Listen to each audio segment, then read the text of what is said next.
para gamers ya, itu diajarkan untuk tidak menyerah sebenarnya. Bayangin deh, Mas Wita pernah kan main game, terus game over. Masa Ya, udah game over, udah gue nggak main lagi, nggak kan? Pasti nyoba lagi, coba gitu. lagi Jadi, pasti. ya pasti minimal nyoba Ini sekali ya, lah. Gitu. penasaran, penasaran kan? Perasaannya. Jadi memang itu diajarkan bahwa ya if you fail, it's not the end gitu. Jadi apalagi ada apa? Jadi apa namanya? Kalau game ini mengajarkan tentang hidup juga. Jadi katanya gini, kalimatnya adalah in the game, if you find a lot of enemy, that means you are in the right direction. Gitu kan ya? I see. Ya, ya, ya, ya. Iya. Betul, betul, betul, betul. Jadi Right kan kalau direction. Karena ya kalau misalnya nggak ada musuhnya, ya berarti di situ nggak ada apa-apa kan? betul, Gitu betul. kan?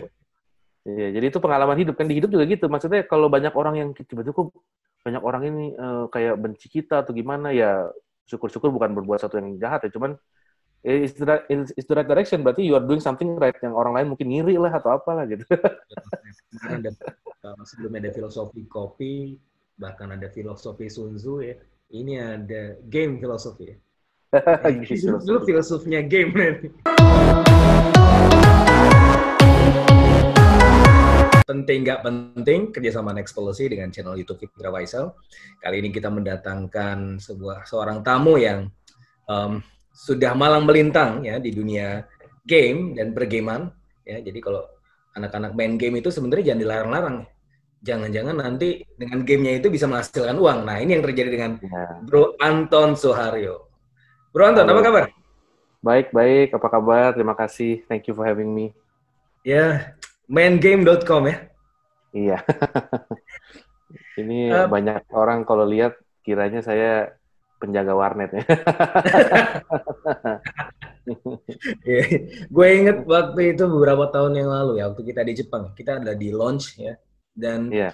gue inget banget lo dulu ngeluarin ini, apa lo bikin game ya kalau nggak salah aplikasi ya, game Iya. kentut. Enggak, Ya, itu dari iseng-iseng, ya, tiba-tiba lo inspirasi. udah jadi CEO sekarang. Dan kalau katanya Kompas, ini udah miliaran rupiah nih asetnya, Amin, amin. dengan omsetnya.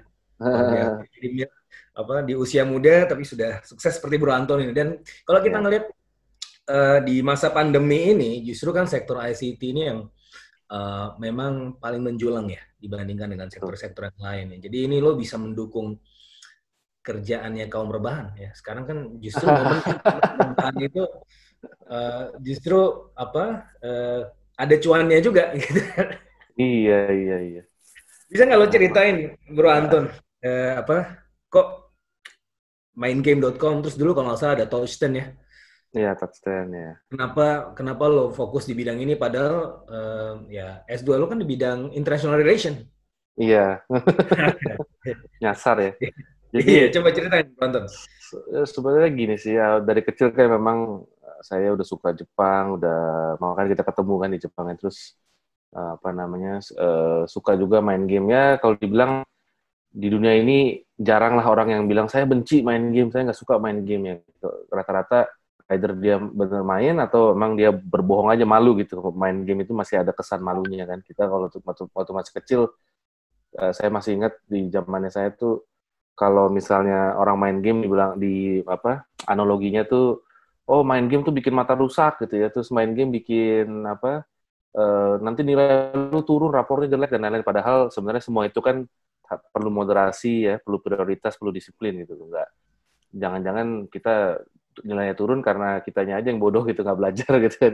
Jadi jangan salahin gamenya. Nah, kenapa masuk ke dunia game ya? Pertama, sebenarnya cita-cita aku ini pengen jadi diplomat dulu.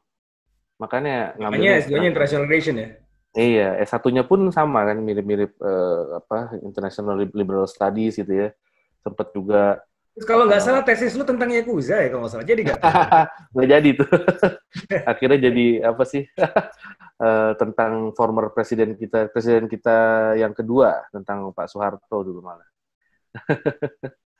Iya, tapi intinya dari kemauan ingin jadi diplomat, tapi setelah itu akhirnya memang apa namanya mungkin takdirnya di dunia bisnis gitu ya, melihat kesempatan waktu itu kan di Jepang seperti Mas Fitra tahu banyak orang Densya gitu ya, di kereta mainnya game gitu kan. Teman-teman kita juga mainnya game gitu. Nah, jadi dari Otaku situ ya. iya, dan memang budayanya mendukung, internetnya mendukung, handphonenya juga udah mendukung. Saya ngelihat bahwa ini mungkin di Indonesia atau di dunia apa Jepang tuh memang lebih lebih maju beberapa tahun. Jadi saya pikir di Indonesia dan dunia pun akan ngikut. Bener kan, akhirnya Steve Jobs ngeluarin apa namanya iPhone, lalu setelah itu Android ngeluarin dia punya Android devices yang akhirnya tidak Android device bukan sebuah device yang dikeluarkan Google, tapi ternyata adalah operating system dan akhirnya jadi merajalela gitu ya. Akhirnya semua memang mainnya game, dan game itu yang tradisionally dari kita harus beli perangkat-perangkat dan menggunakan TV gitu ya, yang konsol game atau di PC yang dengan headset dan bangku yang mahal atau segala macam. Ingat banget Ternyata tuh game pertama gue Atari itu. iya, ternyata bisa dibawa kemana-mana dengan fingertips ini gitu loh. Nah, jadi nyasar dari international relation, saya pikir waktu itu ada kesempatan. Nah, tadi Mas Vita hampir benar tuh, saya bukan bikin game yang ada aplikasi yang ada bunyi-bunyi kentutnya gitu ya. Tapi sebenarnya sama satu developer waktu itu diliput sama CNN saya lupa. Cuman intinya dia membuat aplikasi yang kalau dibuka tuh ada suara-suara kentut. Jadi novelty app ya. Jadi buat ngerjain orang, dia ada timernya. Oke, ini terus dia taruh di mana, nanti bisa bunyi whoop gitu kan. Jadi Gitu. ngeprank ya. Iya, ngeprank. Nah, itu dia menghasilkan menurut reportnya CNN 60.000 USD per harinya. Cuma dari game kentut itu aja. Iya, jadi Ngepranknya saya pikir, waduh ini kentut Indonesia nggak boleh kalah nih, saya pikir gitu. Tapi untungnya nggak jadi bikin game gituan ya. Cuman akhirnya yang pertama saya bikin tuh sebenarnya Sushi Chain namanya. Sushi Game Chain. Oh iya, ya ingat gue. karena tinggal di Jepang kan suka makan juga gitu ya. Terus saya lihat, wah ini kayak game sushi nggak ada nih, cobain bikin aja game. Nah, ternyata hit. Tahun 2009 bikin, 2010 itu downloadnya mencapai 2,3 juta download sendiri dengan viral gitu ya. 2,3 juta download ya? Iya, jadi Itu udah lumayan masuk lah. platinum level tuh dong. Platinum ya. Iya. Ya mulai dari situ akhirnya saya pikir udahlah saya berdiplomasinya melalui game gitu. Jadi tetap jadi diplomat Wah, ya. mantap. Ya, itu kan bagian dari soft diplomasi ya.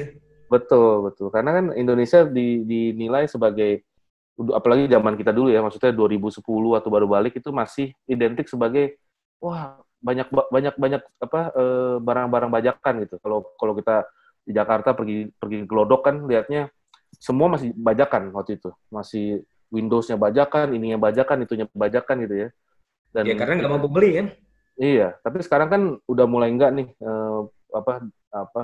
negara dan polisi juga udah mulai diperbaiki hukum-hukumnya, dan barang-barang yang tadinya bajakan sekarang kalau digelodok semua yang otentik gitu, yang Windows-nya otentik dan harganya Bahkan orang terjangkau. sekarang nggak tahu gelodok lagi kayaknya. Iya, kayaknya gitu. Sekarang semuanya serba disesuaikan, murah juga. Jadi ngapain kita beli yang bajakan lagi? Tapi dulu kan seperti itu. Jadi image-nya tuh kita hanya bangsa Bahkan yang gratis kan, game-game lo kan gratis ya kebanyakan juga kan. iya gratis, dan banyak yang kita upsell, jual konten atau memang pakai ads gitu. Jadi ya mulainya kayak gitu, nyasar ke dunia game. Ya bersyukur banget sih bisa di sini, dan lumayan mencoba mengharumkan nama Indonesia menjadi konten kreator ya, nggak cuman konsumer gitu. Keren. Nah, Ya. posisi main game.com ini di mana di antara kompetitor? Nah, jadi saya kan sebelumnya ini tadi kan cerita tentang touchstand nih. Jadi bikin game sama saudara saya, adik saya dan sepupu saya, kita bikin, sempat diinvest sama Jepang juga, Cyber Agent Ventures, GRI, lalu 500 Startup, bahkan di Singapura ada satu bank namanya UOB Ventures juga invest kita, di lokal ada Ideal Source dan lain-lain. Kita bikin satu perusahaan touchstand itu memang berbasis aplikasi dalam arti kita hidup di App Store dan Google Play ya. Orang harus mengunduh gitu ya, mendownload. Jadi 10 tahun saya di dunia game ini membuat aplikasi di App Store dan Google Play. Itu kira-kira sekitar 30-an game yang kita rilis dan 50 juta download. Sekarang sih udah 80 juta ya. Waktu zaman saya masih 50. Sekarang udah 80 juta download. Lalu saya berpikir bahwa dunia aplikasi ini kejam, Mas Fitra. Kejam dalam arti sekarang udah mulai, dulu kan masih indie game developer ya, developer kecil seperti saya pun bisa punya 2,3 juta download. Kalau sekarang tuh kita tuh berkompetisi, game developer tuh berkompetisi bukan hanya sesama game developer, tapi kita berkompetisi sama screen time orang-orang yang di sini. Jadi kan sekarang udah ada Instagram, TikTok, Gojek dan lain-lain. Okay. Jadi kompetisi kita tuh nggak dengan aplikasi yang lain, nggak hanya game ya? Iya, dengan Facebook, dengan jadi kejamnya gini, apalagi kalau kita lihat, kan? Iya, Netflix dan lain-lain. Jadi kasarnya gini, di Indonesia kita udah susah-susah bikin game. Kita mau pasarkan sekarang kan semua udah serba berbayar, maksudnya semuanya. Kalau dulu saya masih viral ya, bisa viral, bisa 2,3 juta download tanpa advertising dan lain-lain. Kalau sekarang bayangkan di Indonesia kita mau iklan di Facebook gitu misalnya ya. Iklan di mana gitu ya. Itu mungkin dia charge kita CPI, cost per install. Satu install itu bayangkan Mas Vita bisa 5 sampai 10 dolar per install aja. Free game loh. Jadi misalnya saya mau 1 juta install berarti 5 juta dolar gitu kan kasarnya ya. Costnya mahal banget ya, cost produksinya ya? Mahal. Indonesia udah mahal. Kalau di Jepang sama Amerika udah gila lagi. Per install bisa 50 dolar. Itu udah gila banget. Nah, bayangkan game developer lokal, ya nggak usah lokal lah, game developer harus merogoh kocek segitu banyak, terus udah gitu, udah diinstal, dia harus compete sama Instagram lah, WhatsApp lah, WhatsApp grup yang kirim, misalnya WhatsApp grup keluarga kirim banyak gambar kan, nggak mungkin dia uninstall WhatsApp untuk main game kita gitu kan. Yang ada game kita udah diinstal, udah capek-capek kita bayar 5 dolar, sama dia di uninstall gitu karena punya HP gitu kan. Bener. Iya. Gue juga sering gitu. Iya, maka dari itu aku berpikir kenapa main game itu posisinya adalah kita satu platform game nasional, namanya aja udah nama Indonesia banget, main game gitu, nggak akan orang lupa gitu ya. Terus kita mau men-showcase game-game developer lokal, plus kita punya tidak punya aplikasi. Jadi di website kita, portal game kita ini bisa main game tanpa download gitu. Jadi langsung di browser. Jadi uniknya di situlah maingame.com itu. Tapi main game ini aplikasi lo sama teman-teman aja atau ini open? Semua orang bisa masuk ke platform itu? Ini open, jadi langsung ke maingame.com aja. Kita juga kerjasama terakhir sama Gojek ya, jadi gojek.maingame.com di push. Jadi intinya kita konten-konten lokal kita highlight, nggak ada konten luar. Terus memang sistemnya bayar dulu baru main. Jadi saya mau mengedukasi orang. Ya jangan terlalu gratisan aja lah gitu ya. Bayarnya juga murah, cuman ya 5.000 ya, mungkin harga 2 jam parkir di Jakarta gitu. Iya. Enggak 5.000 lagi kali bro sekarang ya di Jakarta ya. Iya, sekarang mah udah berapa ya? Jam pertama aja 4.000 kan. Kalau jam kedua jadi 6.000 gitu. Di masa pandemi ini gimana performance-nya? Kan banyak nih kaum rebahan ya, banyak yang work from home apa segala macam ya. Jadi butuh hiburan lah kan, nggak bisa keluar rumah. Gimana tuh performance? Tadi bilang ya kaum rebahan gitu ya. Ya alhamdulillah benar, kita dari Januari sampai Mei itu omset naik 13 kali lipat. 13 kali lipat? Itu dibandingkan tahun lalu? Dibandingkan Januari. Januari ke Mei itu naik 13 kali. Dari Mei ke Juni, jadi 1 bulan aja kita naik 2 kali. Jadi kalau dihitung Januari ke Juni itu 23 kali lipat. Ya, mungkin ada orang bisa bilang, ya mungkin lu dulu cuma dapat $1 ya, terus jadi $23. Tapi kan, itu 20 kali lipat itu kan, it's something ya, di saat ekonomi minus 5%, ya, orang-orang juga ada PHK. Tapi sektor ICT, ini di tempat lu sendiri, naik 23 kali lipat ya? Iya. Terus, berapa orang yang lo pekerjakan nih di maingame.com? Saya sih sangat lean ya. Kita sekarang struktur saya ada 10 orang. 10 orang ya? Ya, dan kebanyakan engineer asal Indonesia atau ada yang dari India juga? Semuanya Indonesia. Nah, uniknya kita nggak ada kantor nih. Jadi maingame.com dari hari pertama udah work from home. Lucunya pas orang-orang work from home ngomongin Zoom, ngomongin Google Meet, kita tiap hari Google Meet. Jadi maksudnya udah kita memang kerja remote, ada yang dari Malang, Jogja, Jakarta juga ada, sempat juga ada yang dari Bandung, dan kita jadi kerjanya remote gitu. Wah, ini dream job banget ya. Udah kerjanya game ya, terus di rumah lagi kan. Iya. Ada apa yang lo rekrut kebanyakan anak-anak mana? Anak UI, ITB, UGM atau apa namanya? Kalau sekarang sih banyak kan BINUS. BINUS ya? Oke. BINUS Mereka ya. fokus di situ deh ya.